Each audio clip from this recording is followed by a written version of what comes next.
this is Patricia, and welcome to part 2 of Advanced Stitches for Freeform Crochet. I do recommend that you check out part 1. There will be a link for that in the description box below, and that's where we worked on the first part of the scrumble. We're going to carry on in part 2, and we'll do some popcorn stitches. We'll do a extended single crochet. We'll do the bullion stitch. We'll do a crab stitch, then we'll do this overlay single crochet. So let's get started. All right, so I've just crocheted in some of this dark blue just to balance the colors. It's a hard color to see when crocheting, so I'm not showing that. So just as I'm coming here, I'm going to join on another color and do a popcorn stitch up in here. And this is just another way you can join on a yarn, and because the popcorn stitch will be taller, I'm going to do a half double crochet into the last stitch here, and this could be a double crochet, and before I pull that yarn through those loops, I'll cut the tail, bring in the new color, the red, and I'll put that on my hook and pull that through those 3 loops on my hook. And then I'm going to grab both tails, pull them down. And so then coming out of here, we'll go into this first stitch with a regular double crochet. And again, I'm going to work into the back loop and back bump and just doing a regular double crochet. So now we'll do the popcorn stitch. So yarn over, and we're going to do 5 double crochets going into those 2 stitches there, and we're doing like a fan stitch. So I'll just go ahead here. There'll be 5 double crochets, so there's number 5, and then you pull the loop off your hook. There's your first double crochet. You won't go into that one, you go into the next one, and here you're going under both loops, the front loop and the back loop, and then you grab this loop from behind and pull it through the front of those loops and snug that up just like that, and then do a chain 1 to lock that in, and that's your popcorn stitch. So then we'll do a double crochet into the next stitch, and there we go, double crochet, and just to give a bit of separation between the popcorn stitches, and then you'll do another popcorn stitch into the next stitch. So you'll do 5 double crochets, and I'll skip forward here with that again. So there's 5 double crochets. Pull the loop up and take that off your hook. There's your double crochet in between. You'll go into the next stitch, which is your first double crochet of that 5 double crochet cluster. Grab your yarn from behind, pull it through those loops, and sort of push that forward, snug it up, and then do a chain 1 to lock that in. And then into the next stitch you do a double crochet. So that's how you can do a popcorn stitch. You can, if you want, skip the double crochet in between, and that will leave your popcorn stitches really close together. But I'm going to come in and do an extended single crochet in there a little later on. So do as many of those as you like. I only have this much yarn left, so I'm just going to use that up, and I'll be back. Okay, so that's all the popcorn stitches that I made, and I just finished with a double crochet, and I did a chain 1 to fasten off, and I'll show you another way you can join on. So as we're working into a stitch that's a taller stitch, I'm going to carry on here with the bullion stitch. So for the bullion stitch, we'll join on with a slip knot, and we'll do this a little differently by joining into the top of that double crochet and snug that up, pull this through, and do a slip stitch. And that's just to join the yarn at that height.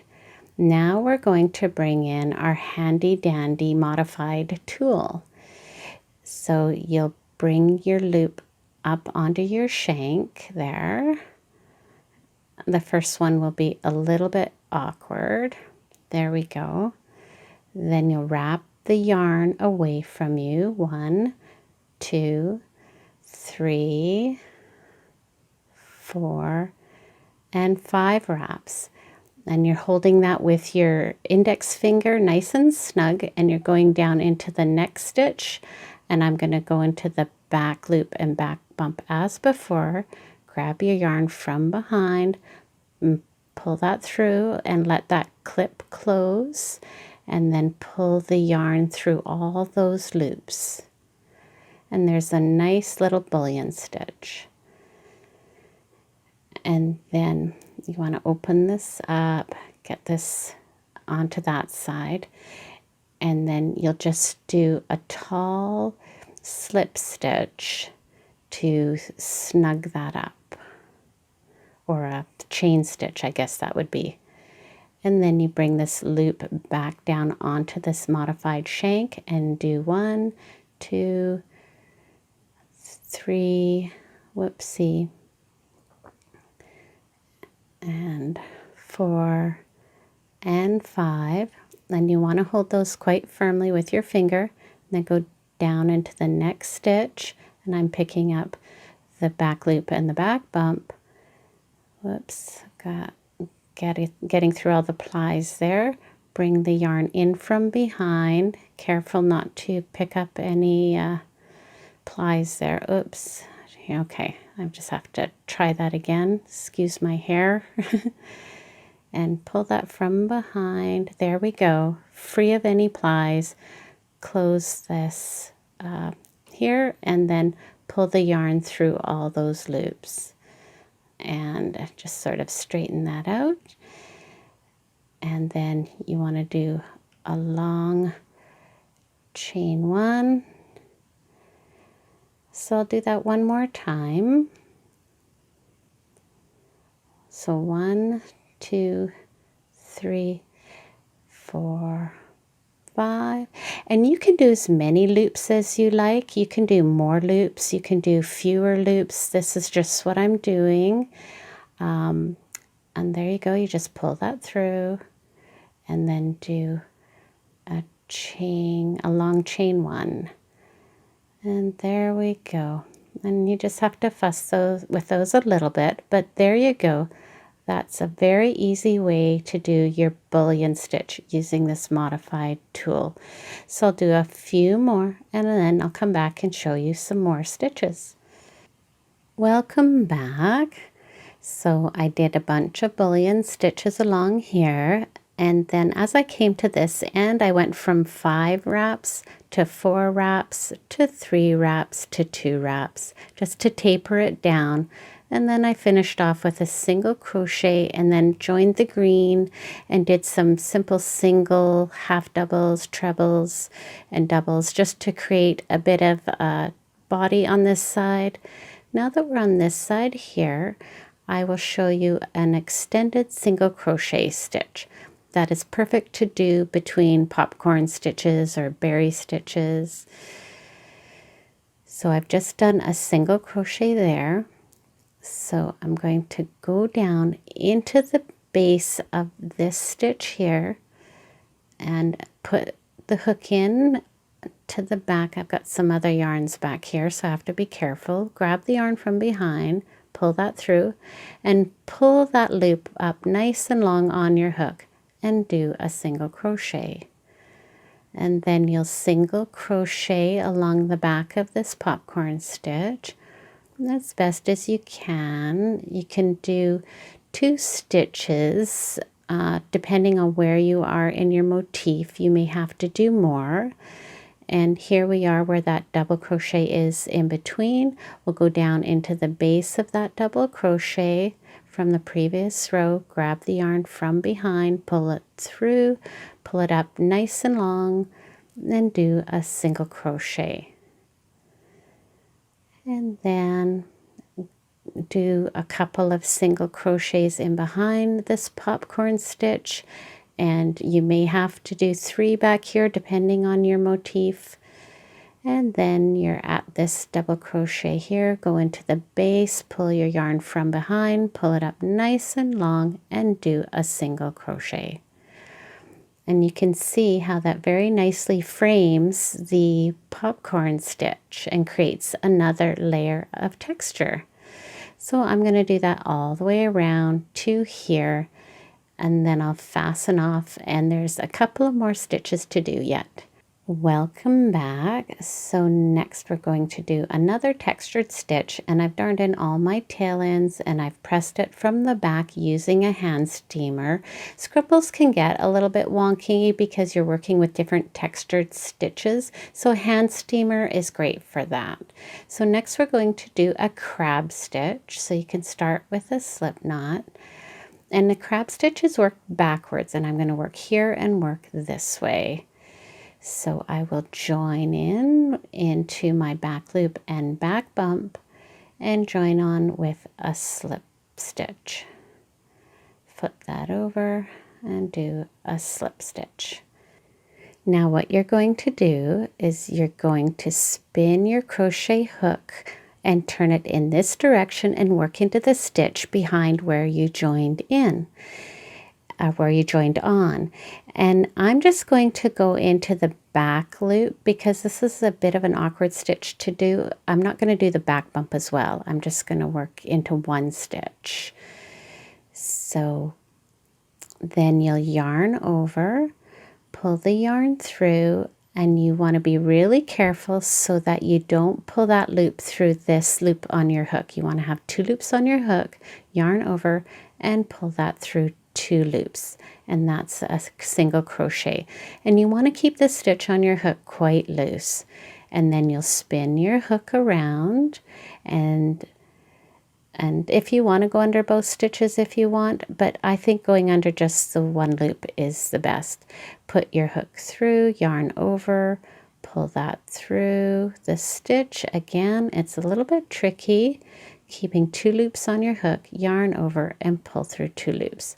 And then spin around and go into the next stitch, going backwards, yarn over, pull that through very gently, keeping that stitch you're pulling through in front of the one on your hook, yarn over and pull through 2 loops. Spin your hook, go into the next stitch, yarn over, pull that through, yarn over, and do a single crochet. So that's how you do the crab stitch. So I'm going to go ahead and do that all the way around, and I'll see you at the end. Here we go. So you can see what a nice raised stitch that makes. And now as I come into these bullion stitches, I've done my last crab stitch. I'll just spin my hook around and do a slip stitch into the back of that fastening off stitch from the bullion. So yarn over and pull that through like that, and just do a slip stitch for the very last stitch. Cut my tail, pull that through, and then darn that tail end down under into the back. Look how nice that is. Okay, now there's just one more stitch to do. Okay, so again, I've pressed this from the back using a hand steamer, which is such a great tool to use in freeform crochet to help the scrumbles lay nice and flat. So I love using a hand steamer for this. So now we're going to do an overlay single crochet, and we're going to work this into the front loop right here. And that's why I like to crochet into the back loops, because then you have all these front loops in your motif where you can work some texture stitches, some overlay stitches if you like at any time. You could do the crab stitch in any of these front loops as well, and you'd just be working in the opposite direction. So this one will join on a little bit differently because we're joining on into this front loop, and you're going to bring your yarn in from behind and do a slip stitch, because you don't want a knot in the front of your motif. So you'll just snug that up, pull your tail over, and then your tail, you'll sew that down into the back of your scrumble to darn that in. So going back into that same stitch, picking up that front loop, just do a single crochet. And this is a little bit awkward to do because you're kind of working on top of the scrumble. And then going into the next stitch, pick up that front loop and do a single crochet. Oopsie, there we go. And then into the next stitch. And these loops are a little bit tight to work into, but it just takes a little bit of patience. And do a single crochet. And so you can single crochet into these front loops and go all the way around, or just go part way around. And depending on how tight your circle is, you might have to do some increasing, which would be 2 single crochets into 1 loop. It just depends on how tight that circle is. So I'll crochet all the way around. I may or may not have to increase. I'll see as I go, and I'll see you on that side. All right, so here we are at the end of this round, and when you're doing these kind of overlay stitches, I like to fasten off with that invisible stitch. So I've just done my last single crochet. I didn't end up doing any increases here. It just went around quite nicely. So we'll just take that off my hook and thread the needle on, and then of course this tail can go in down below, and I'll just go into not the chain one, but that first single crochet going under both those top loops, the front loop and back loop there, and create an imitation stitch there, and making this mock stitch, and then going back into the V-stitch where that yarn comes out of, picking up the back loop and the back bump, and pull that through, snug that up, and just bring the tail down into the back of the scrumble and darn that in. And again, you bring that tail in too. And look at what a lovely texture that makes. You can have so much fun with those overlay stitches. So I'll just darn in my tail ends, and I'll be back for my final reveal. All right, so here we go, all done, and including how to do the magic ring. That's a total of 10 different crochet techniques that you can use in your scrumbles to create some more advanced scrumbles and textured stitches. And you can have so much fun with this. And what I love about doing freeform crochet is you have no idea how it's going to turn out. Like, I thought I had a plan here, but I didn't. It turned out completely different. So yeah, so it's so much fun, and the possibilities are endless. These are only some of the texture stitches you can use. There's all kinds of different stitches that you can use in freeform crochet. So, you know, be experimental, try different things, have fun, and be playful and enjoy scrumbling. Please give this a thumbs up, and thank you for joining me.